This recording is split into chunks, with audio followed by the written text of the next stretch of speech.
लेकिन कुछ लोगों का शायद बजट उतना नहीं होता कि वो रेंटल प्रॉपर्टीज़ पे इंस्टेंटली जा सकें। तो उनके लिए फिर कुछ ऐसे ऑप्शन भी इस वक्त मार्केट में अवेलेबल हैं कि वो थोड़ी-थोड़ी इन्वेस्टमेंट्स कर सकते हैं।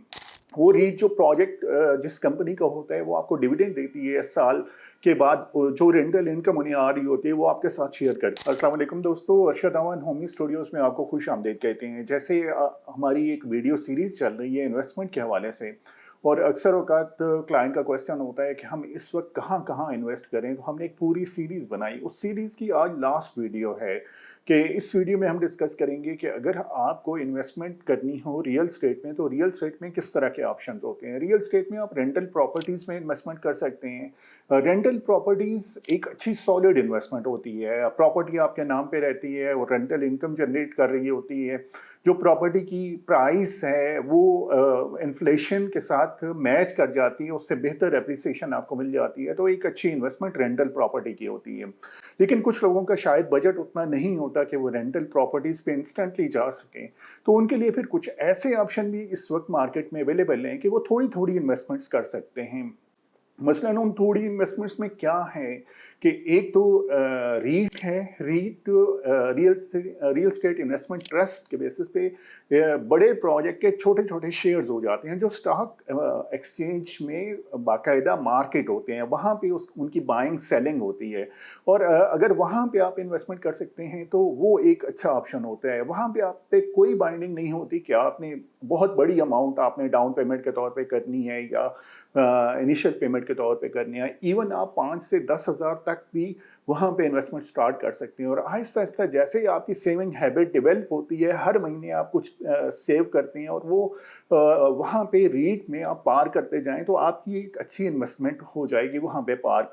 और जो रीट में इन्वेस्टमेंट होती है वो इन्वेस्टमेंट दो तरह से आपको एडवांटेज दे रही होती है। एक, उन पे डिविडेंड मिलता है। वो रीट जो प्रोजेक्ट जिस कंपनी का होता है वो आपको डिविडेंड देती है साल के बाद, जो रेंटल इनकम उन्हें आ रही होती है वो आपके साथ शेयर करती हैं। उसके बाद रीट की प्राइस इटसेल्फ शेयर्स की तरह बढ़ रही होती है। और ये बहुत सॉलिड इन्वेस्टमेंट है, इसमें उतनी फ्लक्चुएशन नहीं होती जैसे स्टॉक एक्सचेंज में नॉर्मली शेयर्स के प्राइसेस अप एंड डाउन बहुत ज़्यादा हो रही होती हैं। तो रीट की जो प्राइस है वो बड़ी स्टेबल रहती है। आप अगर इसका ट्रेंड देखती हैं तो बहुत बेहतर स्टेबल ट्रेंड आपको नजर आता है। तो ये एक इन्वेस्टमेंट हो सकती है। फिर थर्ड इन्वेस्टमेंट प्रॉपटेक के बेसिस पे प्रोजेक्ट्स में हो सकती है। प्रोजेक्ट के जो प्रॉपटेक के बेसिस पे प्रोजेक्ट में हो सकती है, वहाँ पे भी आप वो थोड़ी इन्वेस्टमेंट से स्टार्ट कर सकते हैं। आप वहाँ पे 2 लाख से स्टार्ट कर सकते हैं। स्क्वायर फीट खरीदते हैं, कंस्ट्रक्टेड प्रॉपर्टी का प्रोजेक्ट होता है, और जैसी जैसी आपकी सेविंग बढ़ रही होती है वो सेविंग आप वहाँ पे पार करते जाते हैं, वहाँ पे स्क्वायर फीट खरीदते जाते हैं, और एक सर्टेन पीरियड के बाद एक अच्छे स्क्वायर फीट आपके हो जाते हैं। और वो अगर आपको सेल करने होते हैं तो आप सेल कर सकते हैं नई प्राइसेस के ऊपर, और आपको अच्छा रिटर्न मिल जाता है। दूसरे ऑप्शन में अगर आपके पास इतने स्क्वायर फीट आ जाते हैं कि आपको एक पूरा यूनिट मिल सकता हो, तो पूरा यूनिट आप ले सकते हैं जब वो प्रोजेक्ट कंप्लीट हो जाता है, और उसको फर्दर आप रेंट पे लगा सकते हैं।